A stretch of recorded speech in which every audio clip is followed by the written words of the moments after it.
The Minister's Manifesto. What is it? What are we supposed to do with it? Why was it created? What causes pastors to drift from their calling? How can ministers stay the course and finish strong? In this episode of the Winning in Ministry podcast, we dive into a conversation that brings clarity to a minister's calling. It's focused on shaping not just us as a servant, but as a warrior for the kingdom.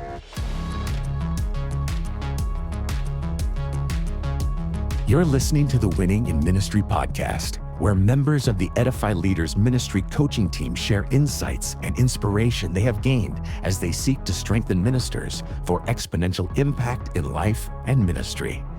And now, here are your hosts, Ray Sanders and Tom Matthew. Welcome to this edition of the Winning in Ministry podcast. I'm your host, Ray Sanders, and along with me today, as always, is Mr. Tom Matthew. Glad to be on here, Ray, with you, especially as we're talking about the Minister's Manifesto. Now, if you're there and you're going, oh, Tom, what is that Minister's Manifesto that thou speakest of? It's a piece that our Edify Leaders team put together as a resource to serve as an anchor for pastors and ministry leaders. You can find the link in the show notes, or you can head over to edifyleaders.org and click the ministry section. You'll be able to see it in its entirety. But especially in a time where it feels like just about every day you're seeing the headline of another pastor falling from grace, the manifesto was created to serve as a reminder to ministers on what we've been called to do and how we've been called to do it. You know, Tom, I can tell you there was much thought, as you know, a lot of prayer that went into crafting this manifesto. I remember the day we had the final version, we go, wow. This isn't as of us. This is something the Lord has given us. Yep. And every word of that manifesto. And today we want to talk through why these are such important values for ministers to uphold and to try to shoot for, to try to stay the course and finish the race strong. And I can't think of any better guys to have on the show to talk about the Minister's Manifesto than Dr. Anthony Jordan and Dr. Rick Fry. So you guys, thanks for being here today. Welcome to the show. Please tell our listeners a little bit about yourselves, a little bit about your background. Okay, Rick, I'll go first. There you go. Well, I was a pastor for 28 years and then became the executive director of Oklahoma Baptist for 22 years. And spent my life in ministry. Started when I was 19, been in ministry for 57 years.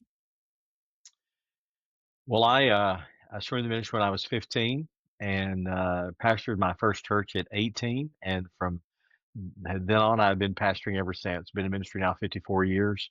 I've pastored in Arkansas and pastored the last 40 plus years in the great state of Oklahoma. And love being a part of Edify Leaders and what God's doing there. Well, it's awesome. We're excited to have you both on here as seasoned leaders who have been in ministry for a long time. Like Ray was saying, I can't think of two better people to be able to speak into the importance of this, what you've walked through, your journey in life. I know that's going to help guide why we put these things into the manifesto. It's going to help us understand the importance of it. Now, we're going to break this down kind of section by section here in just a moment. But before we did that, I wanted to have Ray just read the Minister's Manifesto in its entirety so that you as a listener, as a guest, are able to chew on it, process it, take it in one piece. You know, Tom, I want to remind folks that they can go to the Edify Leaders website. They can see the Minister's Manifesto there. Now, we are not saying that this is the be-all, that's a creed, something you have to sign. Really, we want it to be a word of encouragement. We want it to be a challenge. Certainly, every minister will have to adapt this to their own personality, their own identity. I think one thing's for sure, even talking with Dr. Jordan before the show, we're certainly called to be bold and courageous, but every minister will have to think and apply what we're challenging them with this Minister's Manifesto. Yeah. But let me go ahead and read it for us. Just take a little bit and read the Minister's Manifesto, and then we'll dive into it. So it says, the Minister's Manifesto. I'm not here to play it safe. I'm called to lead with courage and conviction. I will fight the good fight of faith with everything I've got. My first ministry is at home. My family deserves my best energy, my deepest love, my fiercest devotion. Every decision and every act reflects my unwavering commitment to them. As iron sharpens iron, I lock arms with leaders who call out my potential and hold me accountable. True growth demands real vulnerability. That's where God's power transforms weakness into strength and true healing can begin. This calling forges the warrior within, a mind armed with the truth, a body fit for battle, a spirit ablaze with passion and purpose. The church isn't a museum for saints. It's a community of radically transformed sinners, not a building, but a body of believers found in the trenches with the outcast, the broken, the forgotten, and the wounded. I'm raising up an army of deeply devoted disciples, empowered and equipped to relentlessly pound the gates of heaven with audacious prayers. Commit to using the word as a weapon against darkness. Advance the gospel with undeniable boldness. Love our neighbors with radical compassion. Live out real, authentic faith in biblical community. Not content with maintaining embers, I'm igniting hearts on fire. Not satisfied with tired programs, I'm deploying kingdom special forces. Not seeking fleeting applause, I'm waging war for the cause of Christ until my city encounters the transforming power of the cross. I'm a minister of the gospel. I'm a warrior for God's kingdom. I'm all in, sold out, fully surrendered. This isn't just what I do, it is who I am. And I press on until I hear, "Well done, my good and faithful servant. For his glory, I will lead." That is the Edify Leaders Ministers Manifesto. Whew. Dr. J, Pastor Rick, I'm curious. When you hear that, when you saw that for the first time, what did you think? What did you feel? Well, I think it's bold, it's challenging, but it's very biblical in what it says. I'm actually reminded of God's word to Joshua, be strong and courageous. That's good. And to me, when I read the manifesto, it is a challenge to us to be strong and courageous in all that we do. And particularly in this thing called ministry, as we serve others and serve the flock of God as shepherds. That's really good. I couldn't agree more with Dr. J. I'll be honest with you. When I first saw this and read it, I first looked at it and I thought, man, I wish I'd had this when I first started in ministry because it was challenging.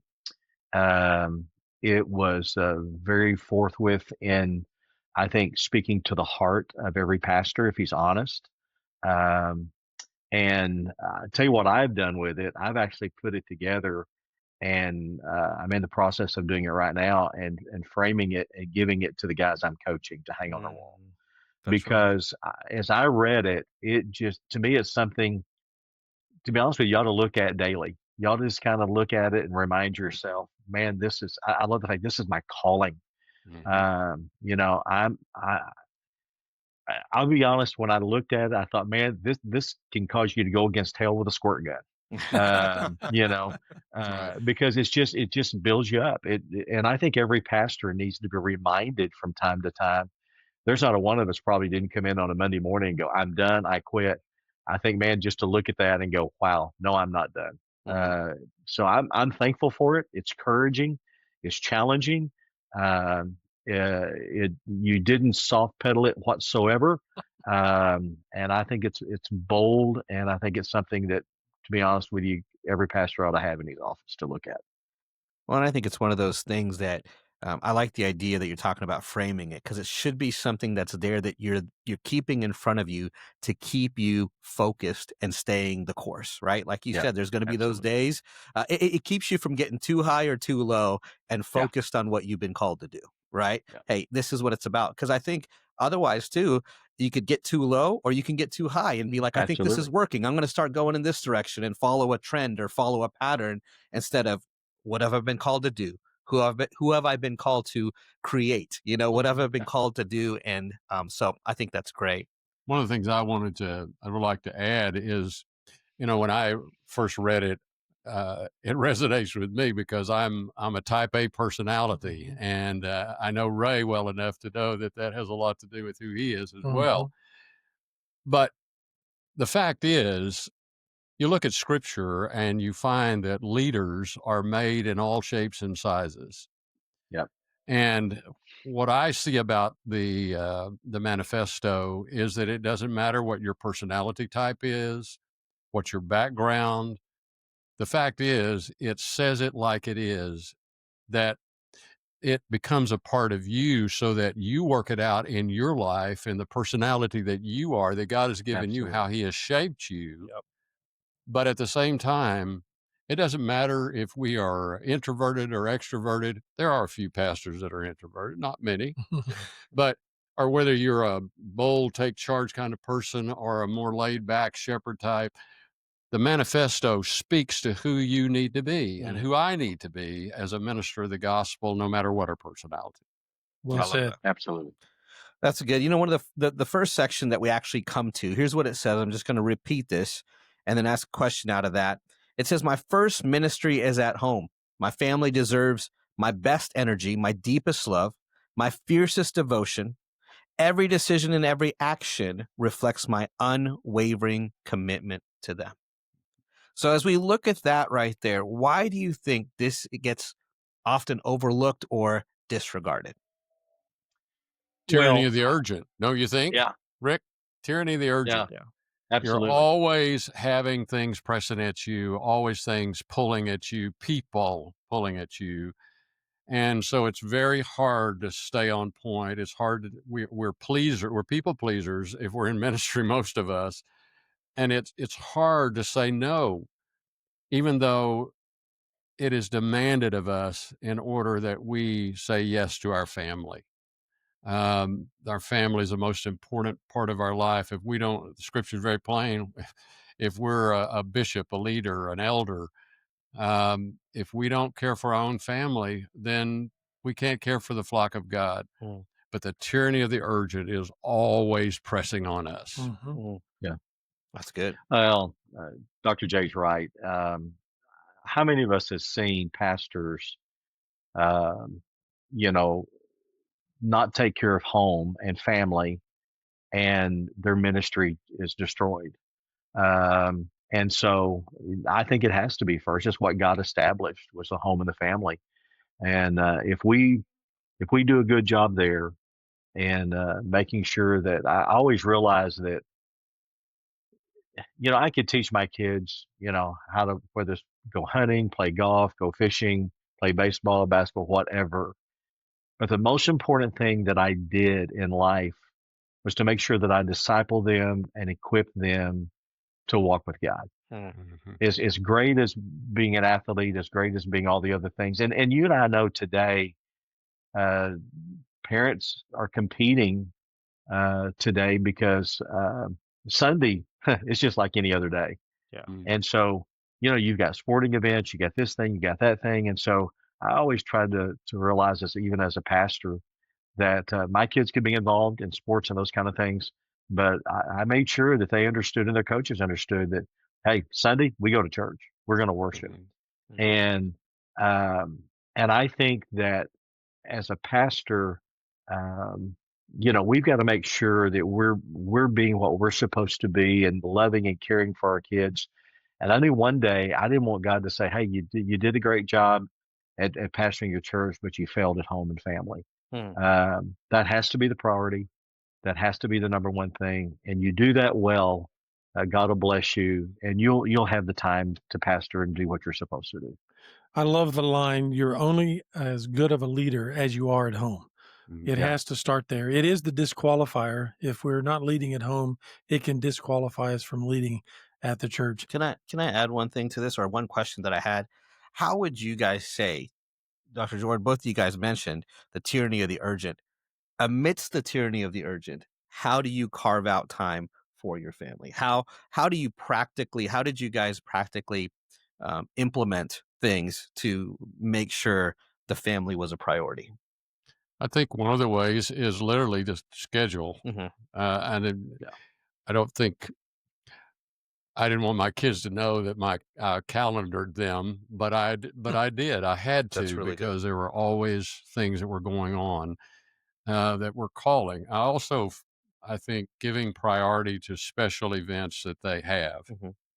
I remember, and you, some of you might not understand, but it's really tough for me when I would say no and go to one of my kids' things on a Wednesday night, or some event was happening at the church, and I would go to something that was very special, and not just average thing, but something very special. So they knew that they had a point.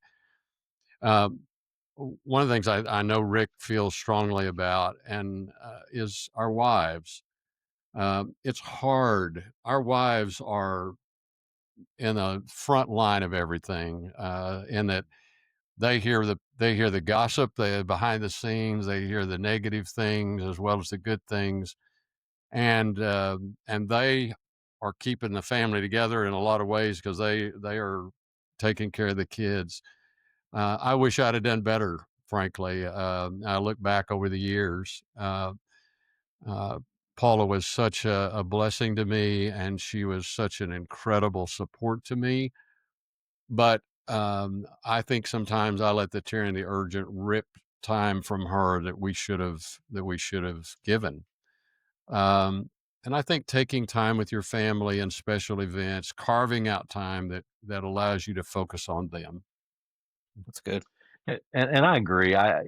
You do have to, if you're going to make them a priority, then you've got to schedule things. I think I loved what Anthony said, that there are times you had a church event that because it was something very special and very significant in the life of your son or daughter, that you made them the priority, and you went to it and you did that. I think that's critical. Um, it's one of those things that, you have to work at, because as a pastor, there's always somebody pulling at you, Yeah. always. Mm-hmm. Um, and one of the things I tried to do as well was with my staff. I made sure my staff understood that, hey, priority was an important thing when it came to your family. I remember looking at my staff before, when maybe their wife was going to the doctor, she was expecting, and I would look at them and say, "Why are you here? You go be with her." And so I tried to create an atmosphere of where uh, kids and family were important, and they understood that. I knew they were going to get the job done, but I think when you raise that bar among your staff as well, then everybody understands. And I would say it to the church. It's like Anthony said before, you've got to bring the church along. You help them understand. And I think when you're preaching and teaching, home and family are important in your life, in your career, then it becomes an atmosphere of the church as well. So they don't look bad at the pastor, Yeah. when he does that. So it's a teaching process, and it's bringing the family along. And be honest with you, I told Diane, you got to hold me accountable. As Anthony said, man, listen, our wives they're the super glue in so many ways, because we could not do ministry without them. But I would tell her, hey, you hold me accountable. If you see me drifting, you make sure I get back to the center if I'm supposed to be. Mm-hmm. I'll add one thing here. I don't think it's always those big monumental moments. Sometimes it's just being Mm-hmm. present. And it could be on a special ride to and from the church in the car with dad. And not every ride in the car has to be, I got to seize the opportunity to take advantage of a captive audience and pound my kid with more spiritual knowledge or all those kind of things. Just be in the moment and let them be a kid. Stop in and swing in and buy them some bubble gum, get them a soda pop, swing into Sonic when you got a few extra minutes, and just hang out. Live in the moment, seize the moment. The memories are made in the margin. It's that little bit of margin. Now, I wouldn't want you to always live in the margin, but recognize when you have that moment, seize that opportunity. There's a great book called The Power of the Moment that I would highly recommend. Could I add just some practical idea? Um, my son loved music, contemporary music, and so I'd go lay on the bed beside him and listen to his contemporary music, which I didn't personally just care all that much about. But I would do that so I could have connection with him. One of the things I did with my daughter that I found to be the most cherished thing, I look back on as the greatest thing in the world, is I would have a father-daughter date. And we did that regularly. I remember especially on one occasion, I had a friend who provided the door for us to go to the Petroleum Club in Oklahoma City. And it was just, we dressed up. It was the most special event. And she still looks back on those times, and she's going to be 40 this year. She looks back on those times as some of the special times we ever had.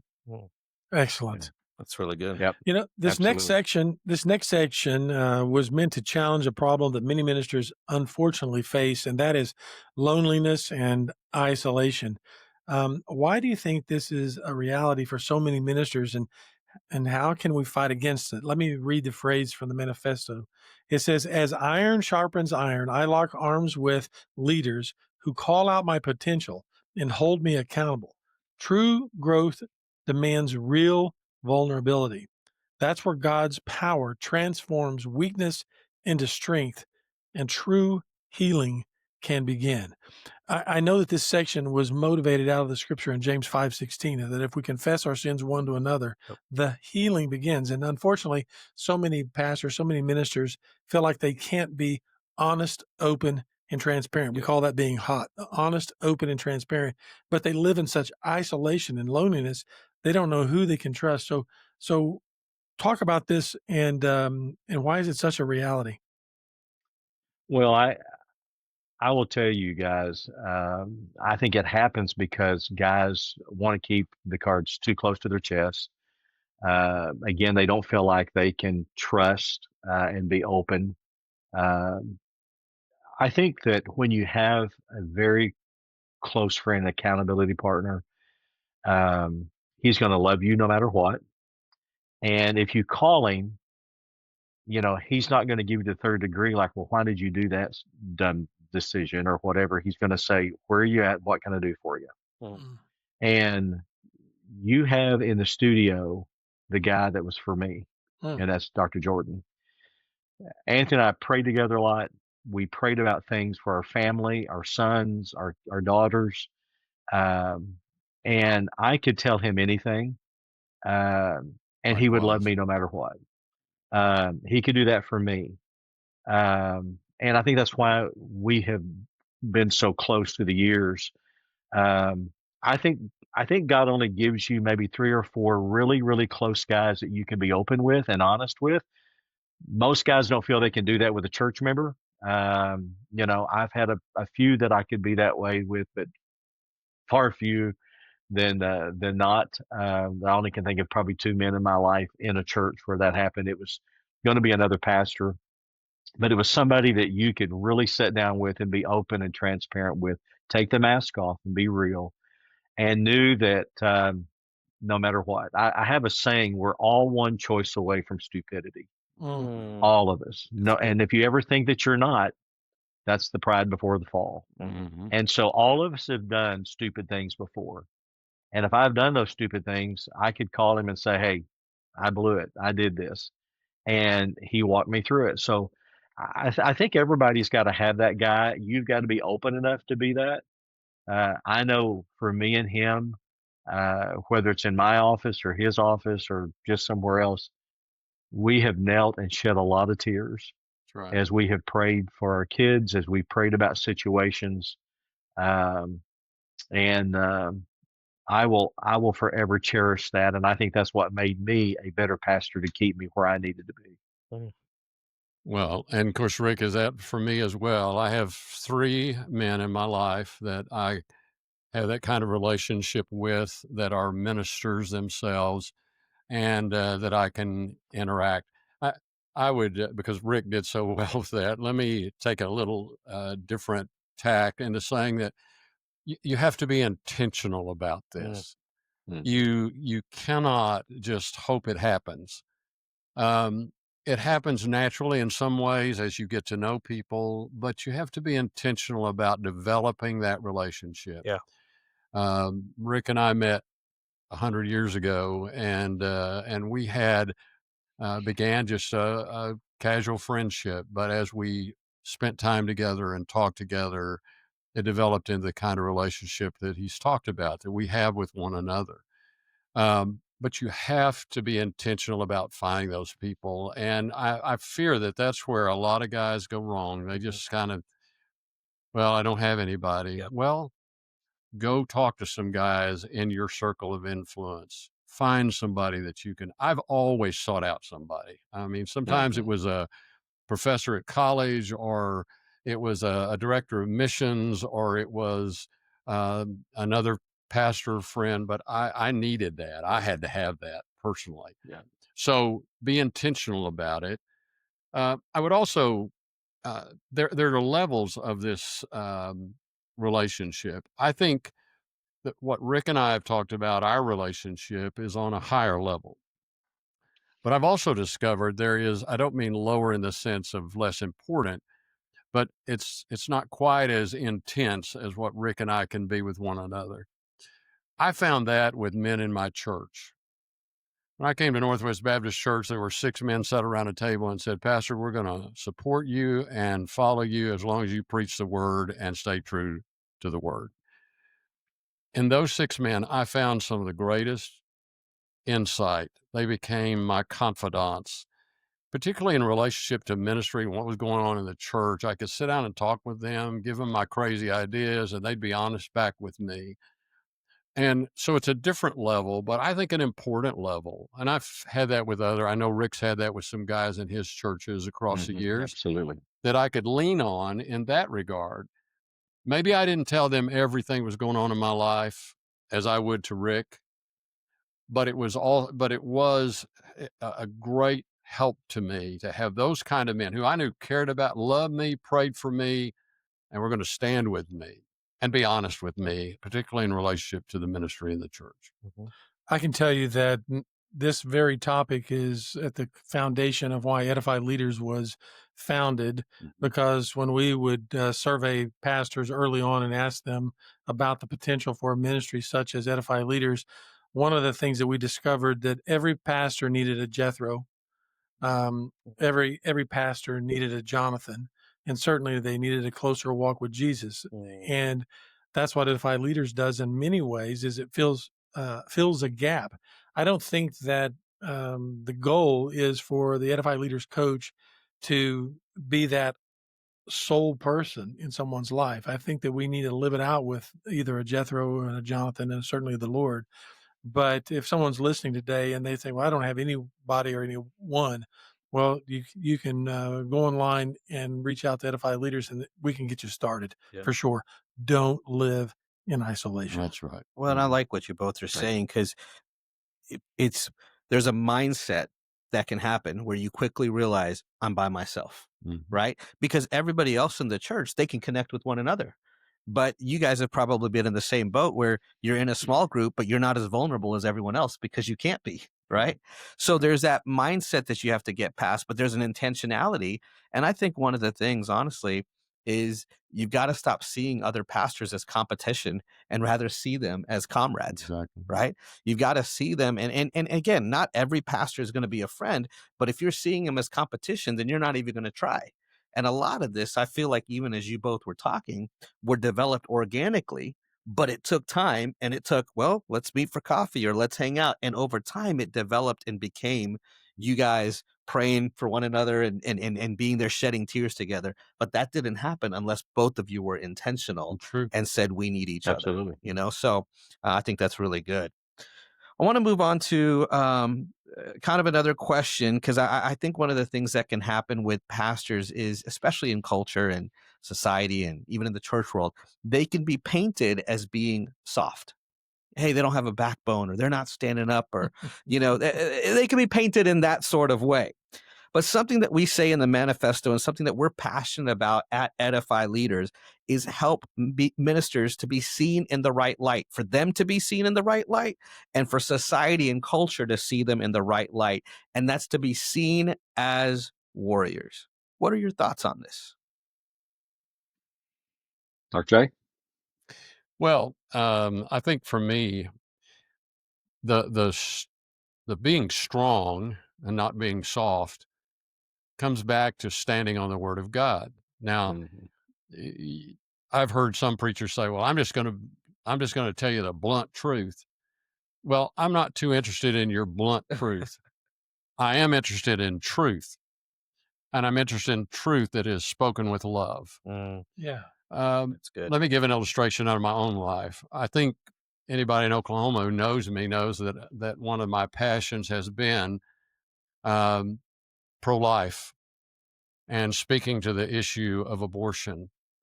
Well, you're not going to win a lot of accolades being a strong pro-life advocate. And yet, I don't know how anybody who looks at the Bible can come away any other way. That's just honest. But I learned something in the process. I remember a pastor saying to me, "Oh, well, I wish I was where you were." And I said, "Well, let's just take the time to walk through the scripture together. And let's see. I'm gonna pray for you, and I think you're going to get to the right place." Well, he ended up being a strong pro-life leader in one of our cities here in Oklahoma because I didn't just say, "Well, you're stupid because you didn't get the Word of God."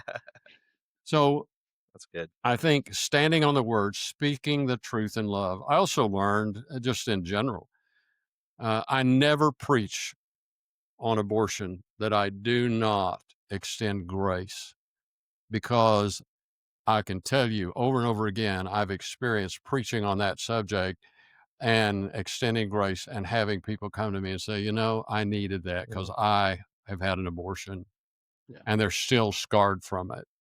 Yeah. So that's just an illustration. There are many other subjects on which we can stand, but you stand on the truth of God and you let God's word speak, and you be the mouthpiece, but speak it in love. But love, I mean, that's not a warrior. Warriors don't love. Yeah, they do. We just fight and destroy and conquer, right? What are you talking we fight about? because we love. Yeah. I'm thinking of Braveheart. Yeah. It's easier to do it that way. Yeah. It's easier to just slice people's legs off. Exactly.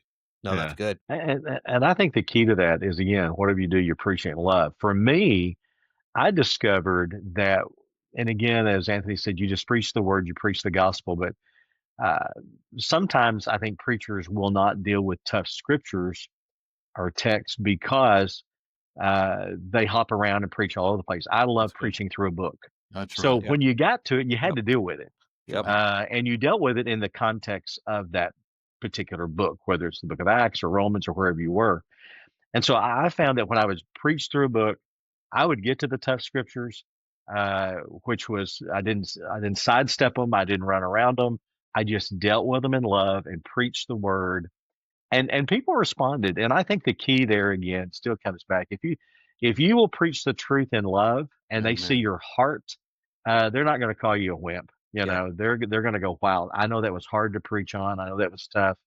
No matter what it was, whether it was on homosexuality, whether it was on, sin because of people having affairs or whatever it may be, you deal with the subject, but you also find there is the grace and the love that God says, listen, He will forgive you if you've been there and you've done that, and you can choose this day that from now on I'm going to live this way because I'm going to live in the power of who He is. I'm not going to let the world define me, because I'm not defined by the world. I'm defined by His love and grace and mercy. And if you do that, hey, you will have a holy boldness. So let me give you guys a thought here. There was a book many years ago that was written by a guy, and the name of the book was The Man That Nobody Knows. And it may surprise you that the man that nobody knows was Jesus himself. And you think, now, wait a minute, everybody knows Jesus. Well, that's true. But most of the time when we think about Jesus, we have this image of him walking around in kind of a translucent dress with some chaka sandals and long hair. And he's kind of has a dazed look on his face, and angels and doves follow him around, and he's just kind of floating. No, there's another side of Jesus, and there's another side of pastors that we need to recognize. Sometimes pastors are the men that nobody knows, and that he's not just a people pleaser. He's not just a softy. He has a backbone. He's called according to God's purpose for a reason. And think about Jesus himself. Jesus grew up in a carpenter shop. Now, Rick, I'm not talking about a guy who goes down to Lowe's and gets power tools, whether they're wireless or with wired. We're talking about a guy who used hand tools, and not even the good hand tools like we have today. He didn't have a Craftsman toolbox. And in fact, if you go to the area where he grew up, there weren't a lot of trees, and he was probably more of a stonemason than he was a wood carpenter type of guy. He might have made furniture and other things like that. But let's be honest. He was a tough. He was a man's man. Mm-hmm. You don't walk down a beach and walk up to some burly, leather skinned, rough and tumble fisherman as a carpenter in a dress and say, "Hey, follow me." And guys get out of their boat and abandon their whole livelihood. There's a charisma, there's a manliness about it, a masculinity about that. That dude was strong. And you don't clear a temple with guards standing around and the guards go, yeah, I think I'm going to take a break. You going to handle that guy? I mean, the temple guards didn't. Now, what am I trying to say? I'm not saying he was Rambo, but I do think there's this other side of the Lord and our calling that we are called to be strong. And I think the manifesto touches on it in a great way because it talks about, body, mind, and spirit, physically, mentally, and spiritually. And oftentimes, sometimes to a default, even strong followers of Jesus focus just on the spiritual. But we need to be thinking about being strong physically. Literally, some of us lives are going to be cut short and our ministries are going to be cut short because we aren't exercising. We aren't staying fit. We're not feeding ourselves properly. We've been to one too many potlucks. And I'm not trying to meddle. I'm just being honest. I think that there's guys that have had to check out because of type 2 diabetes and other things because they haven't stayed strong physically. And we owe it to challenge. Next question. we owe it to ourselves to try to challenge one another. And I'm probably more overweight than any of us today. But then mentally, we have to think about our mental health. More and more, this is becoming a topic that even ministers need to be thinking about. How are we doing mentally? There's a lot of stress and a lot of things that happen as a result. And then spiritually, we have to stay fit spiritually. One of the things I think it needs to happen is, speaking of the mental side, physical side, I certainly understand. Yeah. You get so busy, get going in the time, and you think, well, I just don't have time for that. And yet, I'm 76, and I'm in better health today than I've been in years because I take the time to do the things I need to. But I'm talking about mental. One of the things that I have discovered in my own journey, it's easy to get caught up in getting on your phone and looking at all the apps and looking at all the news and wearing yourself out. I would say that one of the things I think all of us can do, but particularly us in ministry, is to spend less time on the apps and be still. I absolutely believe finding things that help your mind to relax and help you to find a rest is a vital part of being a strong warrior for Christ. That's good. If your mind is loaded with all the garbage of this world, and if you spend all that time looking at the news and listening to the news, your brain is going to fry. Right, Rick? Fry? Yeah. Fry. Well, we did a study with Oklahoma Baptist University, and I'm just going to go there.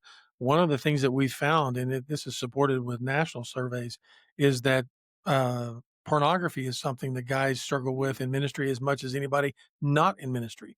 So we have to be thinking about how we're feeding ourselves in regard to these areas. One line that I love is that a dairy farmer that I have as a friend and I do some work for, he says this guy, works 12-hour days. He gets up at 5:00, drives 30 minutes into town to go swimming at the local YMCA, drives back to his farm, and then works for the day. And this is what he says: my physical fitness, and you think working 12 hours a day would be enough, right? But he says, my physical fitness is a part of my job description. So we need to work like that. that. We need to work that into our job description, guys. We've got a lot of ground to cover and not a lot of time. I just want to touch on another section in the manifesto. It really talks about the purpose of the church. It says the church isn't a museum for saints; it's a community of radically transformed sinners, not a building, not a but a body of believers found in the trenches with the outcast, the broken, the forgotten, and the wounded. My biggest fear right now is if Jesus comes back, he won't recognize the church. What is going on? Why are we missing the mark here? Well, I think we're missing the mark. As I said, I think we got content in winning people to Jesus, baptizing them, and hanging them out to drip dry. Oh, If you go back and look in the New Testament, God designed the church really, and everything's about discipleship. It's equipping the saints to do the work of the ministry. And I think we have failed in doing that. I don't think God ever intended for us to be content with additions, but rather with multiplication. mhm. And so what we've got now is a church that had never caught vision and never caught of what God really intended the church to be. And that was to create a world visionary, world impacting disciple who was truly making a difference. And had we done that, we'd see more people won to Christ today than we ever did. I would get frustrated. I think through my life of how many times we have come up with something new in evangelism, evangelism, CWT, Hoosier, all these different things. And I thought, man, if we would just do what the Bible said and do it right, That's good. we would have won a whole lot more people to Christ. Now, I'm not against those things, but my fear is what we did in the church is we would take, say, CWT or EE or one of those things, and we would do it, check it off the list, and put it back on the shelf. Yeah. So it just became a program. It never became a part of us. So the church, and I'm beginning to see, in some pastors, a greater passion toward discipleship. And it's the old adage, would you take $1 million, or if I gave you a penny and doubled it every day, which one would you take? You better take doubling the penny. And that's what we need to be doing in the local church today. And so I think, we have failed not to disciple and equip like we should. And I think that's why a lot of our churches are in the shape that they're in today. I think a lot of them have not been willing to change.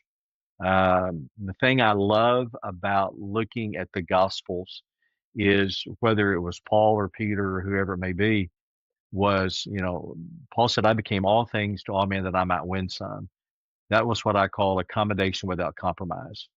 And he never compromised the gospel. He never compromised the truth, but he was willing to make the adjustments and changes to reach the people groups that he was with. And I think sometimes in churches, it's the 7 last saying, we've never done it that way before. Or, you will hear people say, listen, to the pastor, I was here before you got here, and I will be here long after you're gone. And so churches have not been willing to change. And I think that's a lot of the frustration that pastors today are feeling, is they sense and believe, God called them. And I see the direction we need to go, but the church is just so set in its ways that it's not willing to change and make the adjustments to reach their community or their culture where they're at today. I like to think of it this way. If you're going to get to Matthew 28 and you're going to make disciples, then you have to get through Matthew 25. And the fruit of discipleship, the sign of true discipleship is love. And the best way to demonstrate love is to love your neighbor. And in Matthew 25, the Lord makes it pretty clear. When I was sick, when I was hungry, when I was in prison, when I was thirsty, you were there. And there's a group of people that say, well, when did we do that? And I'm afraid that that's what's going to happen with many local churches. They're going to look at the Lord and pull their pockets out and say, well, yeah, we did this, but the Lord's going to say, yeah, but when did you do this? Yeah. And they say, we didn't do that. And he says, exactly. And so that's my biggest fear, is that we were so inward focused. We're not thinking outwardly, and we're not in our communities. We're not. Here's the acid test. If your church were to go away tomorrow, if your church were to board up its windows and doors, would anybody notice? And if nobody notices, you're not having an impact in your community. And the Lord has a heart for people in and outside the church. And so that's my biggest fear. Well, Ray, one of the things I said to First Jinx when I was there, I said, if First Baptist Church ceased to exist, would anybody miss us? Yeah. And to be honest with you, the answer was no. And so what we did, we made a shift. We got involved in our community. When Jinx was having anything downtown, I mean, we would go down and pick up garbage. Yeah. I got involved with the school system, and we started loving on our teachers and ministering to them. And Jinx Chamber of Commerce awarded our church. It's the only church no church ever has, is a Distinguished Community Award, because Awesome. they saw our church getting involved in community and just serving in ministry. And because of that, though, man, people started coming because they saw a church who was saying, listen, we value our community and we want to be a part of our community. So that even when we built our children's wing, we opened it up to the community to have birthday parties and different things like that. That's good. Again, trying to reach out and making an impact in the community. That's It's good. really good.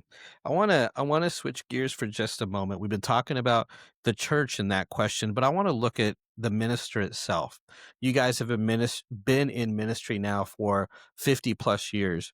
How can we keep ourselves how can we keep ourselves as ministers from letting that fire grow out, from letting complacency creep in, getting into a rut, getting into hey, it's just, here's the syllabus, I'm going to follow it again another year. Here we go. How do we avoid that and keep that fanning the flame, as the scripture says? How can we do that?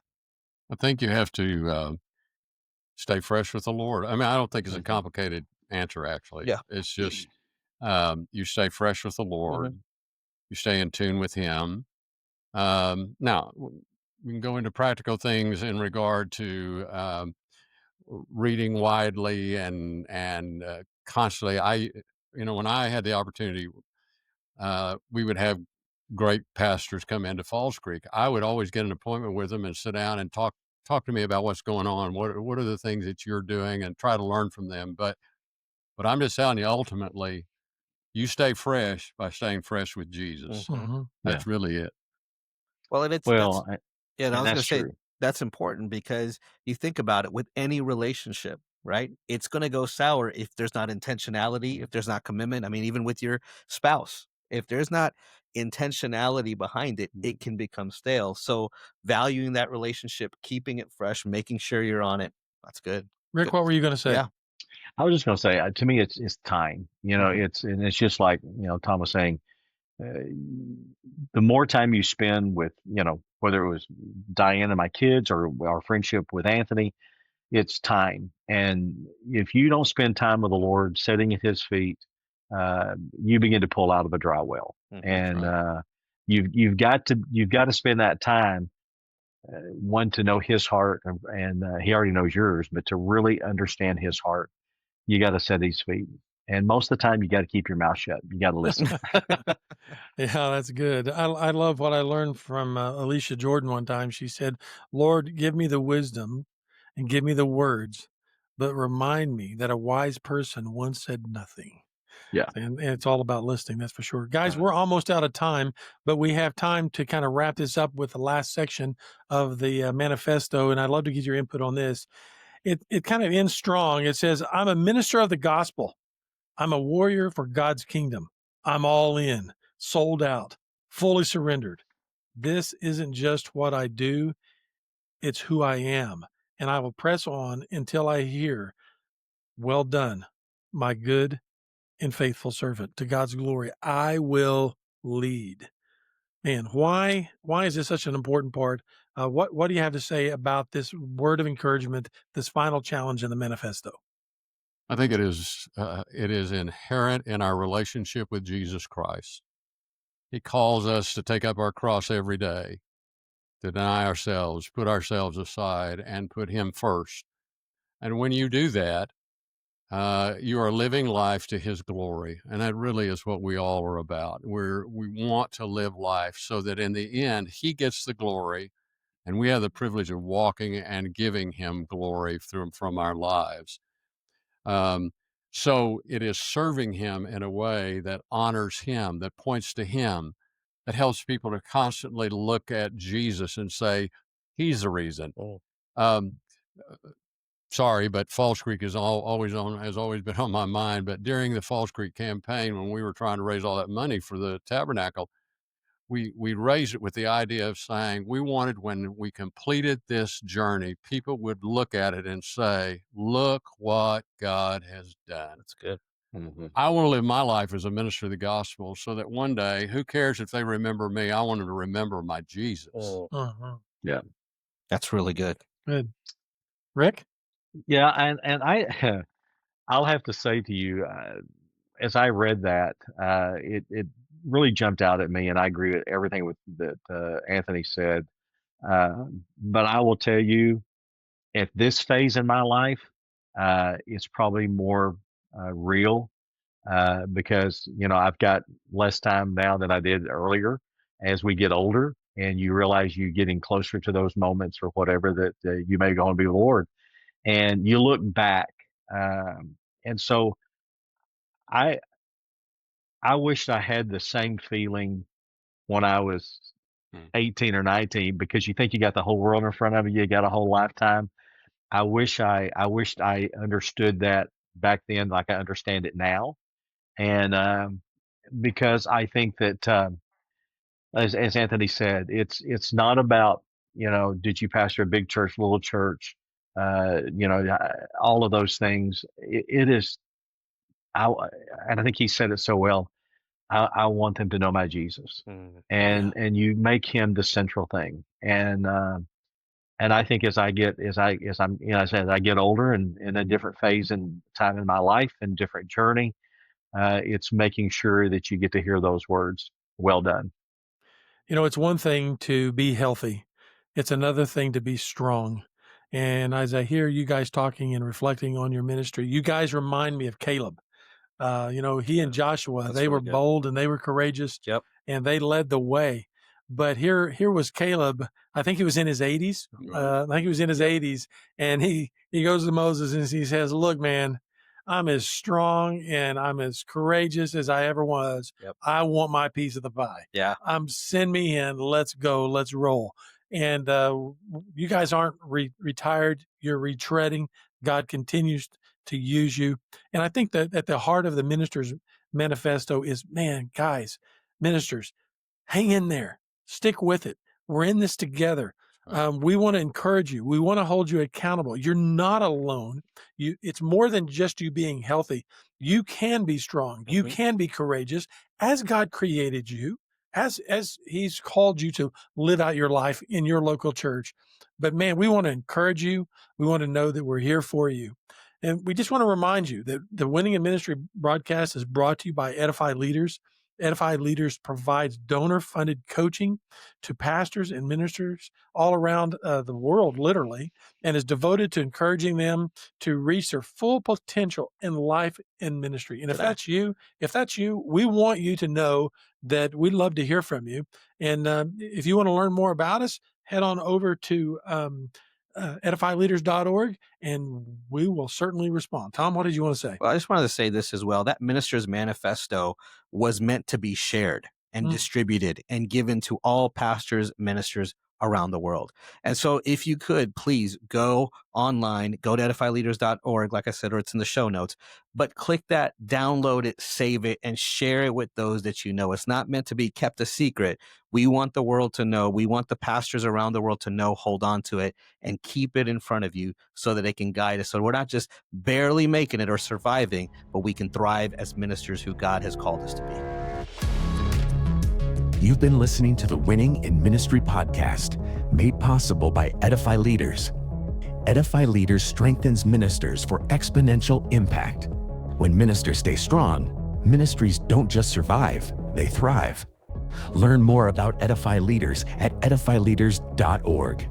Catch all of the Winning in Ministry podcast episodes on YouTube, Spotify, and Apple Podcast. Subscribe today and share with your friends.